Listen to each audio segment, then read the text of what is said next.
The mall was loud in that way only weekends could make it. The echo of announcements, laughter ricocheting off polished floors, the hum of too many conversations blending into a single current of sound. Jason Reed walked quickly, phone pressed to his ear, his words clipped, precise. No. Move the meeting to Tuesday. I don't care if Carter's team objects. Tell them I said so. He turned sharply near the pharmacy, eyes fixed on nothing in particular, until a small voice pulled him back to the present. Are you my daddy? The voice was soft, uncertain, and close.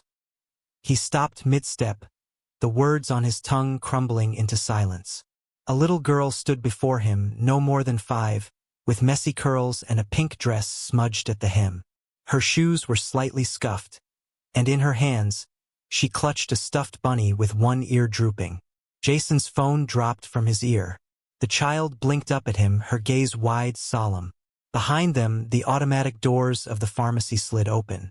A woman hurried out. Tired eyes, a loose ponytail, one strap of her tote slipping from her shoulder. Lily, no, sweetie, come here. She swept the girl into her arms, eyes darting to Jason with immediate apology. I'm so sorry. She has this habit of asking strangers. I didn't see where she ran off to. Jason managed a nod, still frozen.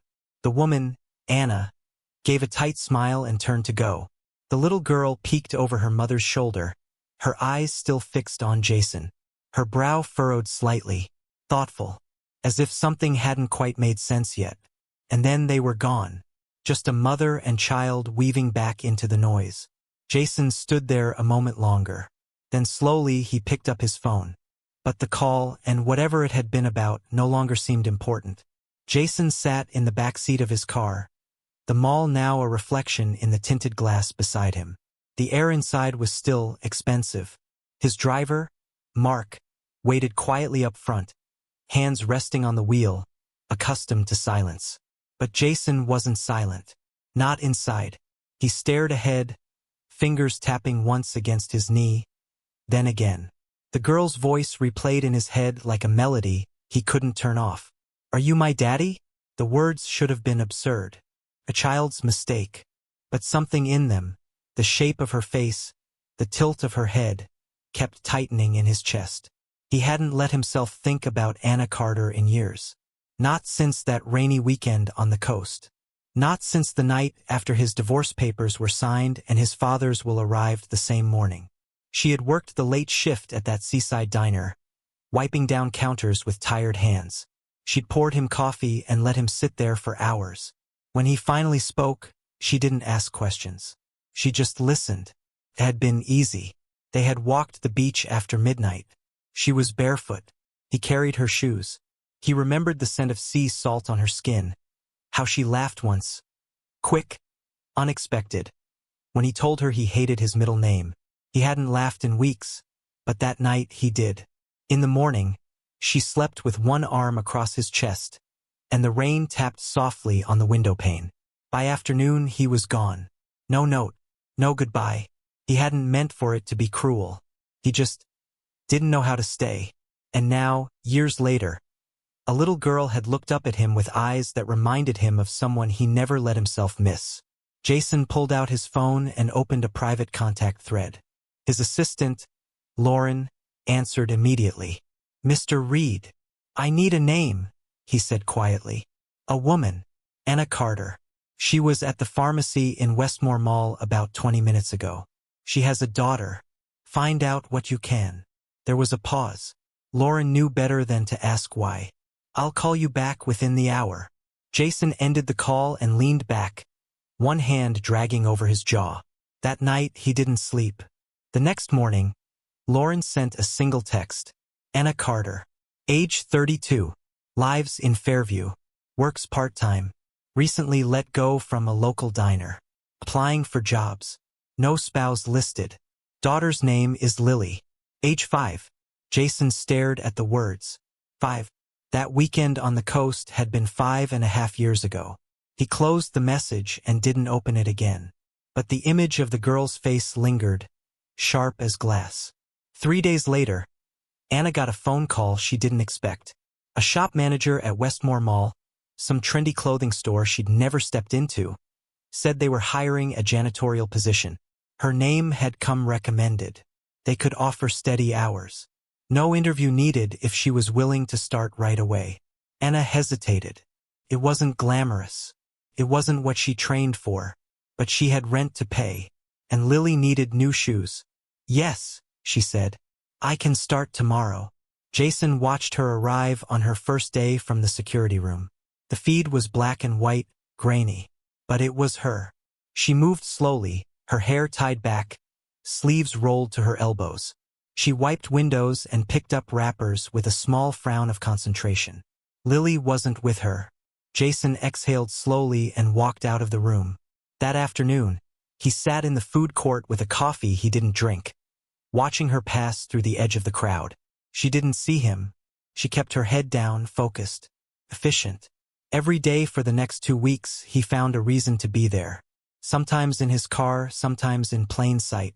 Just watching. Never close enough to draw attention. Until one day it rained.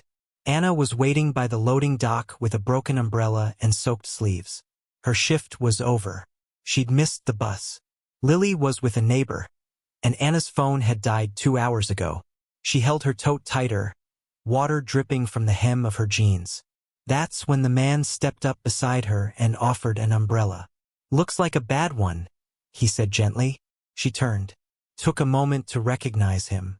His hair was different, shorter, but the eyes, quiet, unreadable, were the same. "Jason?" she asked, uncertain. He nodded once, the umbrella between them. She didn't move.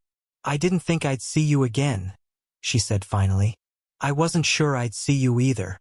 Anna hesitated, then took the umbrella without touching his hand. "Thanks."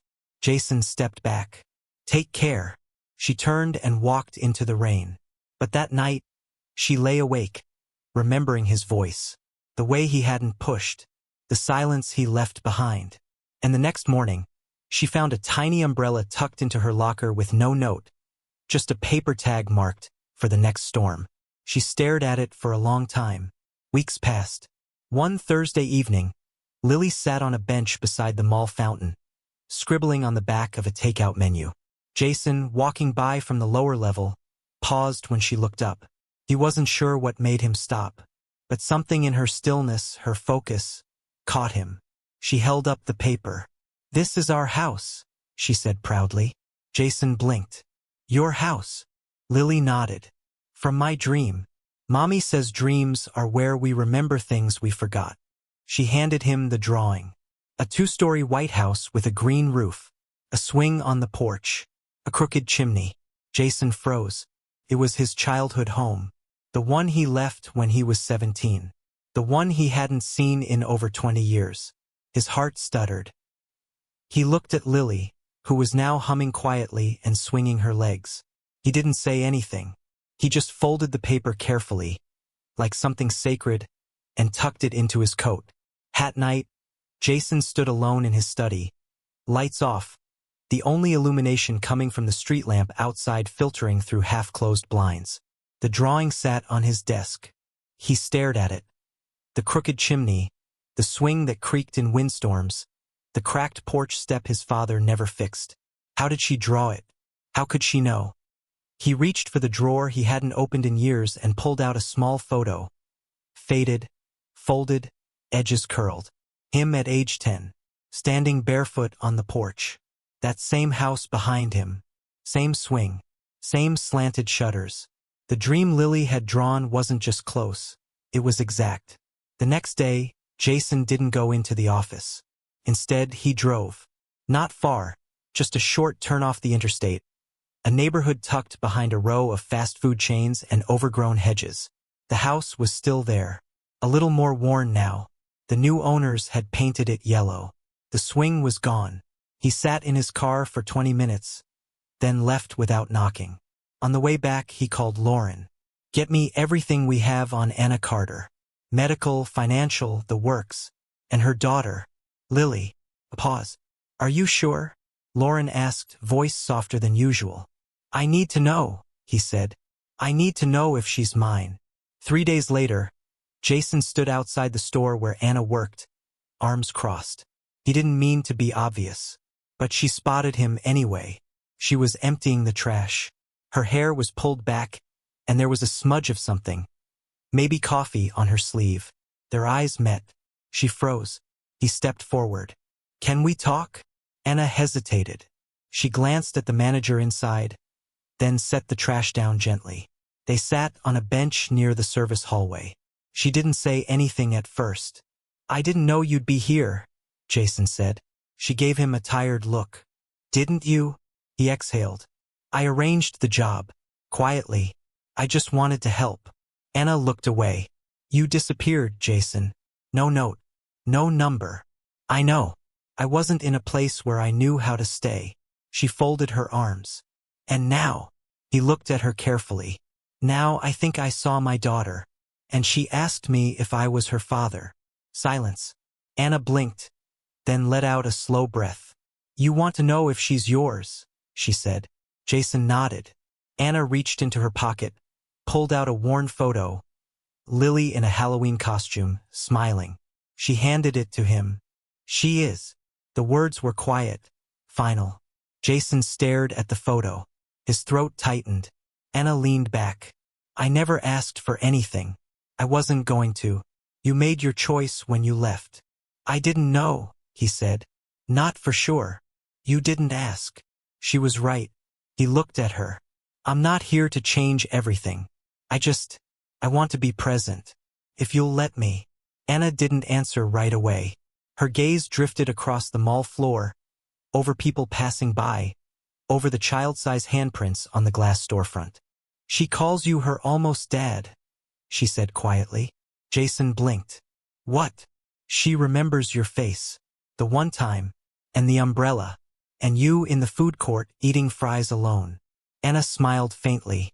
"She's watched you longer than you've watched her." Something broke open in him. "I don't want to disrupt your life," he said. "Too late for that," Anna replied, though there was no anger in her voice.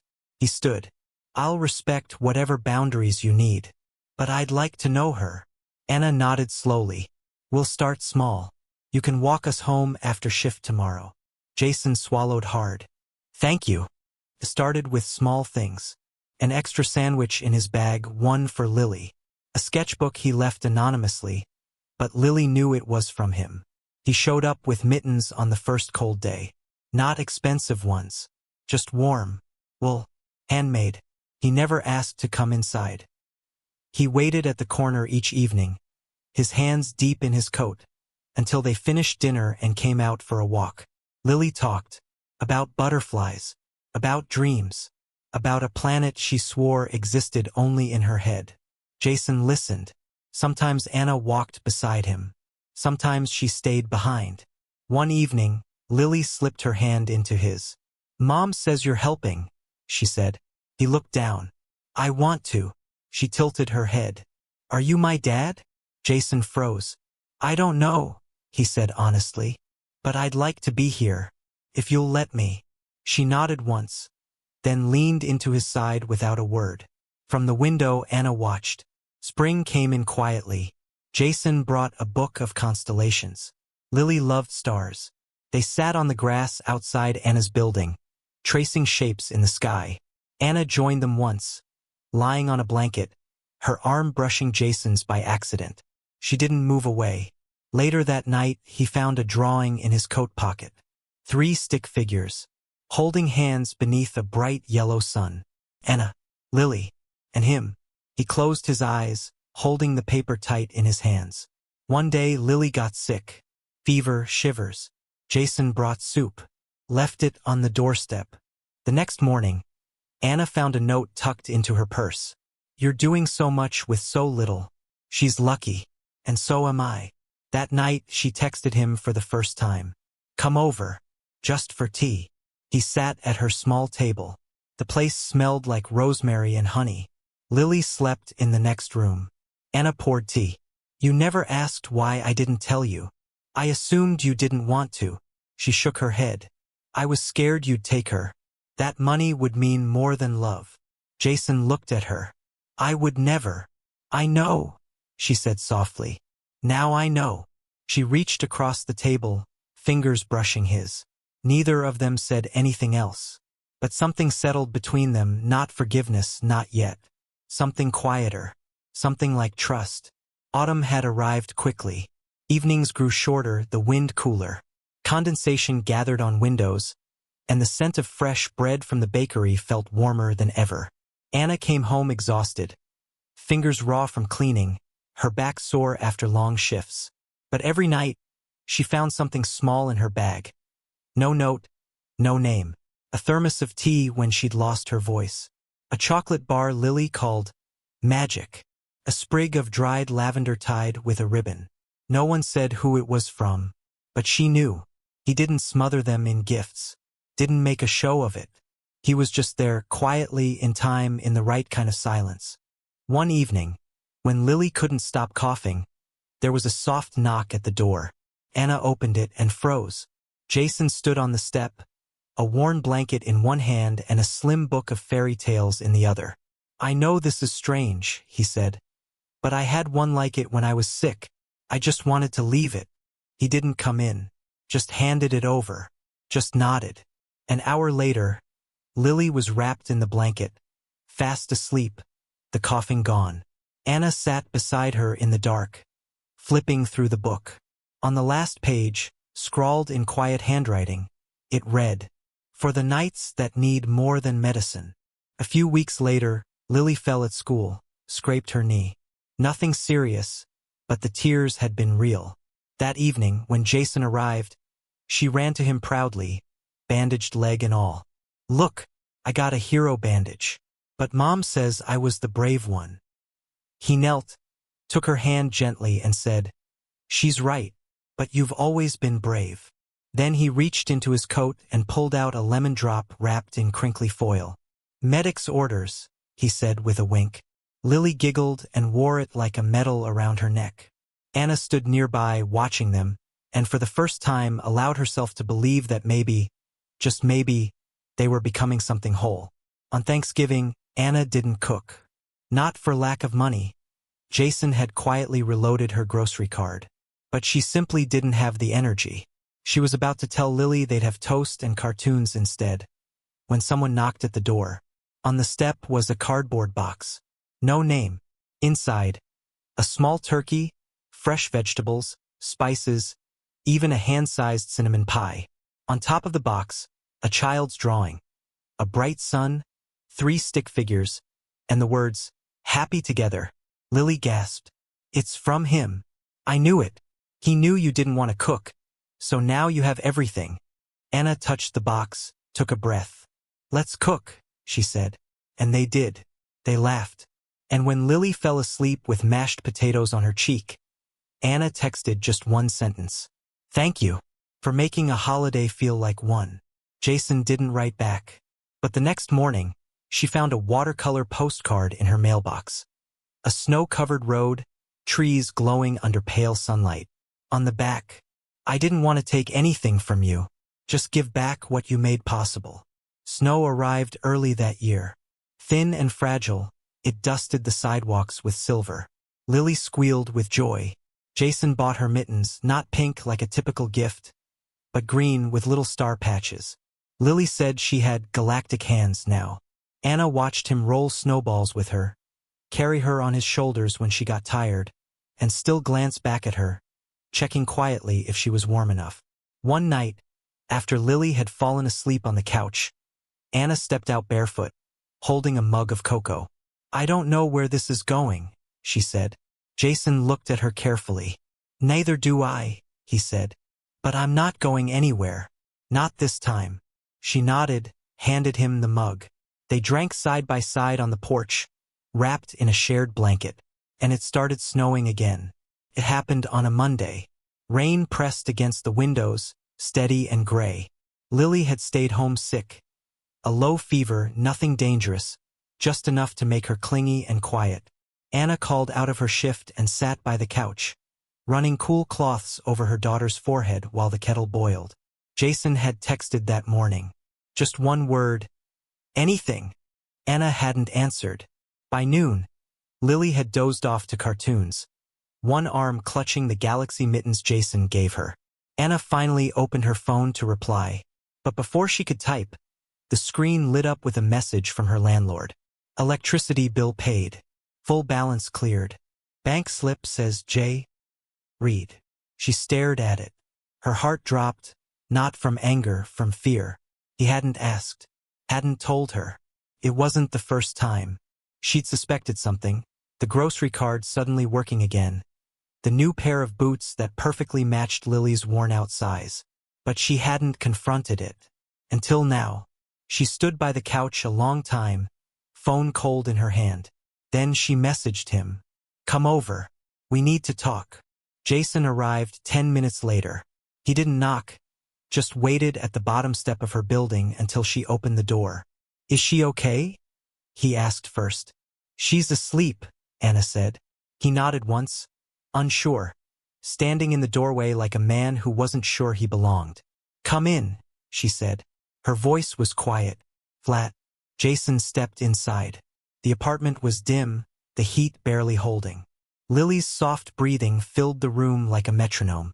Anna didn't sit. Did you pay my bills? Jason hesitated. Then, yes. Why? He exhaled, eyes flicking toward the hallway, as if trying to gather himself. Because you're carrying all of this alone. And you shouldn't have to. I never asked you to. I know. And you didn't tell me. His jaw tightened. I didn't want it to feel like a transaction. Anna folded her arms. It does now. That silence, full and sharp, settled between them. I'm trying to help, he said. Then ask. Don't just decide. Jason looked down. I didn't know how. I thought if I made it easy, if I just gave you room to breathe.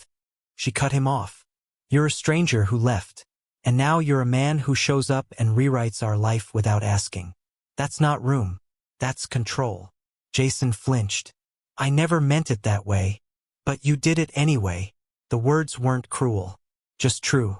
He turned, slowly, toward the door. I'll go. Anna didn't stop him. When the door closed behind him, she sat on the arm of the couch and looked at Lily. Her daughter's forehead was cooler now, her cheeks less flushed. Anna touched the little girl's hair and whispered, I don't know if I'm protecting you or hurting you. Jason didn't come the next day. Or the next. Anna didn't text. She made it through 2 shifts, barely. Her back hurt, her head ached, and the space he used to fill, quietly, without being noticed, now felt like absence in every corner of the day. Lily asked once, Is he coming tonight?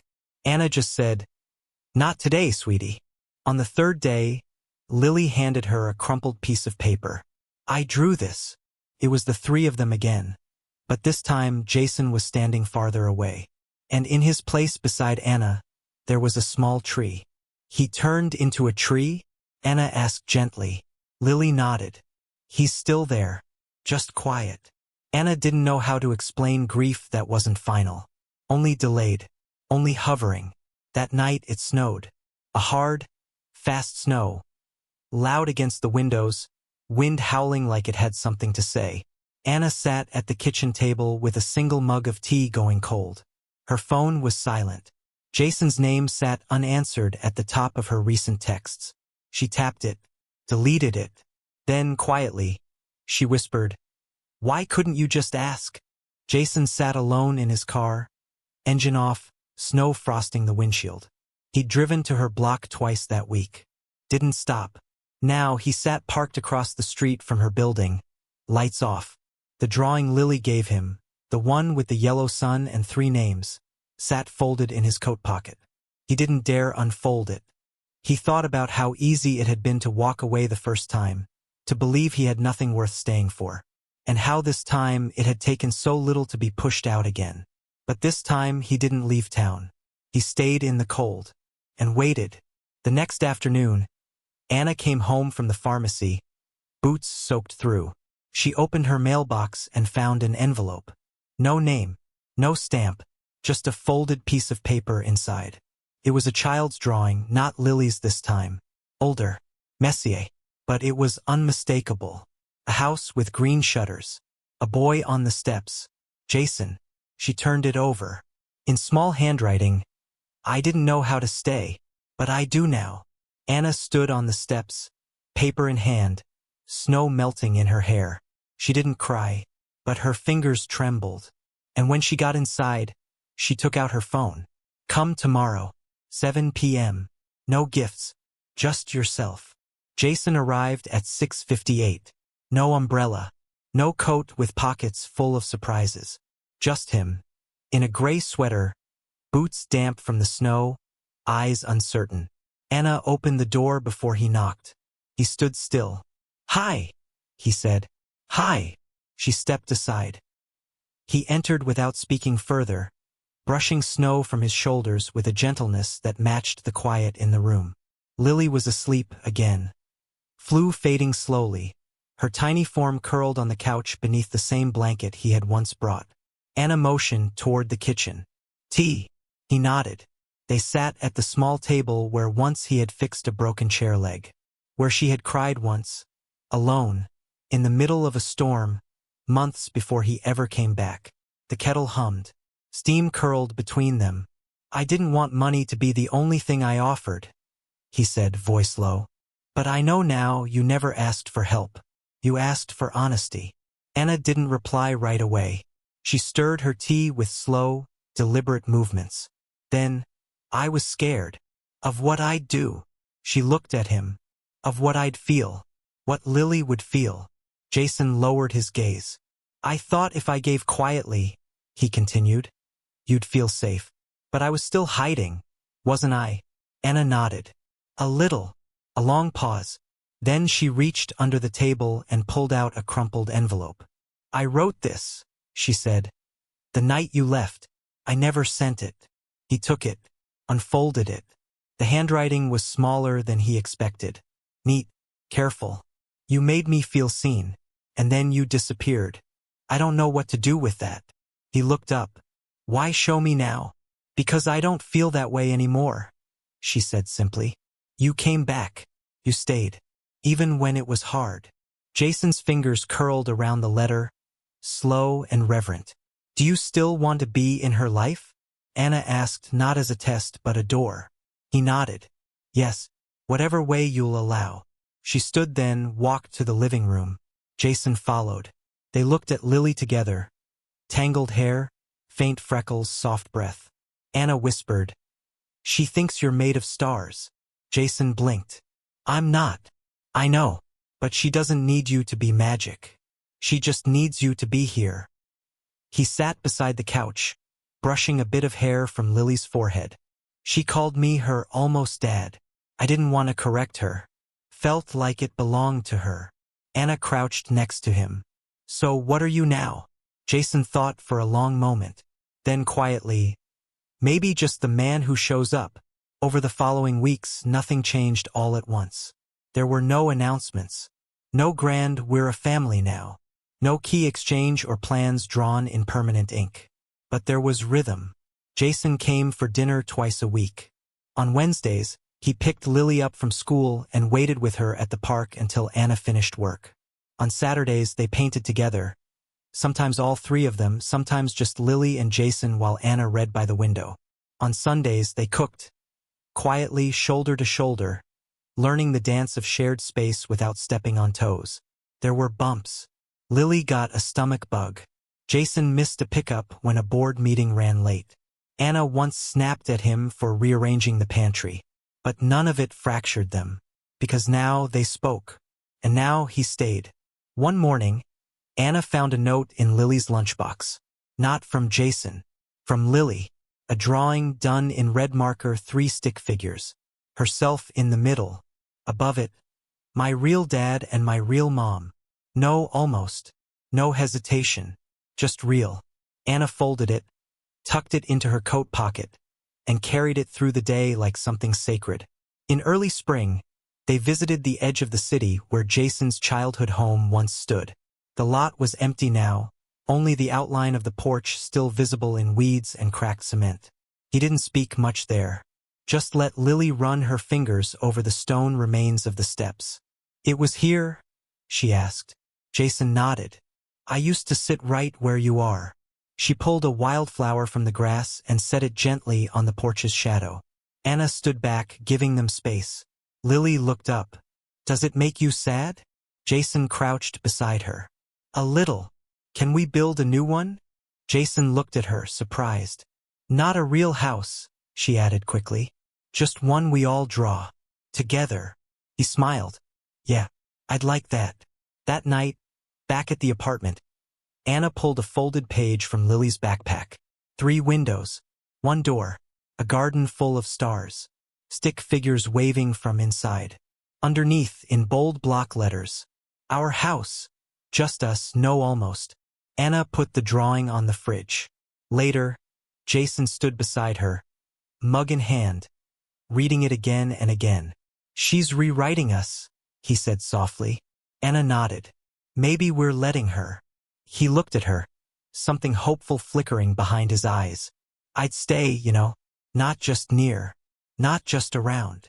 I know, she said, and for the first time she took his hand, not cautiously, not as a test, but like something that was hers to hold, not almost, real. Spring settled in slowly, like someone easing into a chair they'd been afraid to trust. The air grew warmer, windows stayed open longer. The apartment smelled of sunlight and crayons and toast. One Sunday morning, Lily sat on the floor with a pair of scissors, carefully cutting construction paper into shapes. Anna leaned over her shoulder. What are you making? A door, Lily said, as if it were obvious. For the house we drew, so he can come in. Anna kissed the top of her head and said nothing. That evening, Jason arrived with a bag of apples and a crack joke about the price of jam. Lily grabbed his hand before he finished his sentence. Come see, she said, tugging him toward the fridge. He bent down and there it was, the drawing, the house, the 3 of them, and now, a small paper door taped over the front steps. Jason touched the edge of the flap gently. It opens, Lily whispered. He lifted it. Inside, drawn in marker, 3 hearts. Jason's throat tightened. Anna stood behind him, quiet. Later, after Lily fell asleep curled on the couch with paper scraps all around her, Anna brought Jason a cup of tea. They stood at the window, the city below them breathing in soft orange light. No more almost, she said. Jason turned, his voice barely more than breath. Then what are we? Anna smiled. Whatever we choose, as long as we keep choosing. He nodded once. They didn't kiss. They didn't promise forever. But their hands found each other, and neither one let go. Outside, the streetlight flickered on. Inside, their little paper door stayed open. And for the first time in years, so did their hearts.